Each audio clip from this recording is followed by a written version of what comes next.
What is good, YouTube? Welcome back to the channel. I'm your host Joshua from Ray's Reviews, and welcome to 2024. Happy New Year! I know I didn't upload any videos yesterday, but I was hanging out with some friends yesterday, so I had no time to make videos.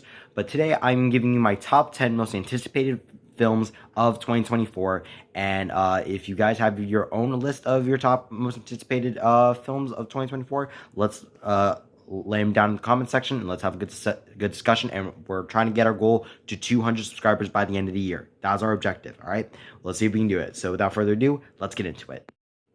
So number 10, I have Bad Boys 4. This was a film that I had a feeling that was going to be made after the success of the third film, which I absolutely love. I absolutely love Bad Boys for Life.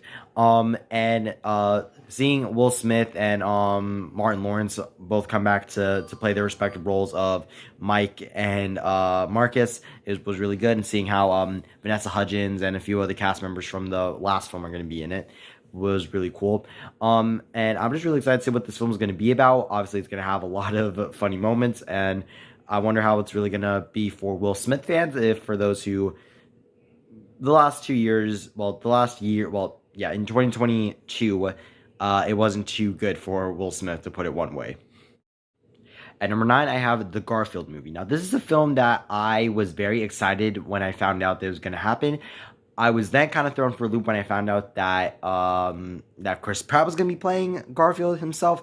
But in the end, I'm okay with it because when it comes to the roles of Garfield and Mario, I feel like Chris Pratt fits better as Garfield than he ever did Mario. But he did do pretty good as Mario. But I digress. Overall, from what the trailer showed me, it pretty much just showed it was kind of like a heist film, which I think that's kind of a cool different type of dynamic when it comes to Garfield, who literally hates moving, which is a Garfield thing to do. But the trailer showed something that I did not expect us to get with Garfield's father, that's gonna be played by Sam Jackson, and that's gonna be pretty interesting to see in the end. Overall, I'm very intrigued to see how this movie's gonna go. Then at number 8, I have Kingdom of the Planet of the Apes, the next installment of the Planet of the Apes series. Now, when I saw the trailer, I remember saying that I wouldn't be surprised if that's Cornelius, Caesar's son, but I was dead wrong because a few weeks ago, or 2 or 3 weeks ago, a Variety article came out, or an article for this film came out saying that this film will take place 300 years after the events of A War for the Planet of the Apes, which that just astonishes me. And this will finally be the loop around that ties to how, in Mark Wahlberg's Planet of the Apes film, where the astronauts came to Earth 300 years later. So I definitely think that's going to be an interesting thing to see. Visually, the film looks beautiful. The story looks beautiful. The film itself looks incredible. I don't really know what the film's going to be about, but I'm so excited to see what it's going to be about nonetheless. Then at number 7, I have Transformers 1. This is going to be the first. This film is supposed to be. This film's going to be animated and it's supposed to be a prequel. Well, sort of a prequel, and it's supposedly going to be the start of a new trilogy where we see, in this film, we're going to see how Optimus and Megatron became enemies, how they became best friends to enemies. And that's just something that I really think is going to, I don't know why, but I feel like it's going to have kind of Revenge of the Sith vibes, where Megatron is going to turn and become the leader of the Decepticons and turn on his best friend. And just seeing from the cast list from what we got, because we got Chris Hemsworth playing Optimus, we got Brian Tyree Henry playing Megatron, we got Keegan Michael Key playing Bumblebee, and Scarlett Johansson playing Alita 1. That's a pretty stacked cast. And I'm really excited to see what this one's going to be about. The poster looks, I don't know if this is the actual poster. When I searched up posters for Transformers 1, this was the poster that came up for it. So I'm very excited to see what type of visual look we're going with for this film. Then I have Ghostbusters Frozen Empire. Now, I absolutely loved the Ghostbusters Afterlife film. That's definitely one of my favorite movies. And I saw the OG Ghostbusters film. I love the first one. The second one, it's meh. I can understand why people don't like the second one as much as the first one. But I'm very excited to see what this plot is going to be about. For me, I can just tell that Afterlife was just kind of like a rehash of the first one. But this next film is going to be telling is going to be bringing in a new villain, which is the ice monster, whatever it's going to be called. And just seeing the new generation mix up with the old generation is going to be really good.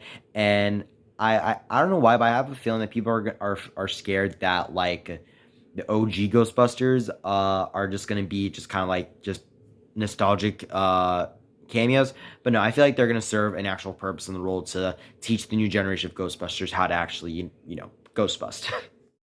Then at number 5, I have Venom 3. Now, when it comes to the Sony Spider-Man universe stuff, the Venom movies I absolutely love. The Venom movies are just a fun time for me to watch. I love the dynamic that Tom Hardy is able to bring for voicing both Venom and playing the role of Eddie Brock. That's something I absolutely love. I'm very excited to see what's going to happen in this third film, because there have been a lot of rumors of what's going to happen in this film. There have been a lot of rumors saying that we're going to see Spider-Man in it. I'm not like a lot of other Marvel people who don't really care if we see Spider-Man. I'm okay if it's just a Venom film, but I know there are a lot of other people who are like die-hard comic book fans who want to see that happen, and that's for them. I could go with or without Spider-Man appearing in this movie, but overall, I'm very excited to see what type of role that Chiwetel Ejiofor is going to play, and I'm just excited to see the end of the Venom trilogy.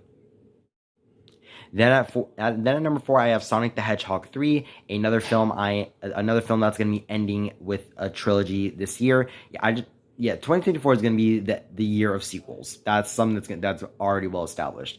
So this film, I loved the first Sonic movie. I loved the second Sonic movie even more, and I'm very excited to see how Shadow's going to be playing a role into. Okay. I'm very excited to see how Shadow is going to be playing a role into the film. Obviously, I feel like he's going to be playing a villain role for a majority of the movie, but I hope that this will end up leading to like a Shadow movie, maybe a Shadow spinoff movie, because we're supposed to be getting like a Knuckles TV series, I think, this year, which should be interesting in my opinion. But I'm very excited to see. I'm also really intrigued to see who's going to be voicing Shadow. I honestly have no idea who it could be, but I'm very excited to see if it's going to be some like a very dark voiced like heavy voiced actor, or if it's going to be kind of like a funny voice actor. But who knows? We'll see. Then at number 3, I have Dune Part 2. I remember watching the Dune Part 1 and just pretty much enjoying it. It's been a while since I've seen it, so I need to rewatch it before I see Dune Part 2. But just from the trailers alone and the star-studded cast, this looks to be a very good film. And I'm very excited to see how the story of Paul Atreides is gonna continue, and how like I can't even remember the villain's name. I'm just very excited to see how this film's gonna go, and how it will explore more of the world of Arrakis and the world of just Dune in general. Then at number 2, I have Kung Fu Panda 4. I remember doing a trailer reaction to this when the first trailer came out, and I thought that it was really good. I was very excited for it. I'm very excited to see what exactly is going to happen with Poe, and if this film is going to be the start of a new trilogy. I personally don't think it should.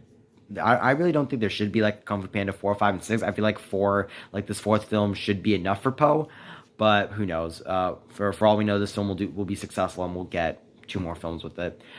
Seeing that we might be getting Lord Shen and Kai coming back, because we already have Tai Lung coming back into the film. I'm definitely gonna be intrigued to see how that's gonna work, and seeing how Awkwafina's character is gonna be like the new Dragon Warrior. That's something I'm definitely gonna be interested in. But then at number 1, obviously, I have Deadpool 3, one of my most anticipated Marvel Phase 5 projects. We're gonna have like a lot of like Marvel related stuff that's coming out this year, but the only main MCU film that's coming out this year is Deadpool 3, which I'm very excited for. We're supposed to be getting the Echo show in a few days.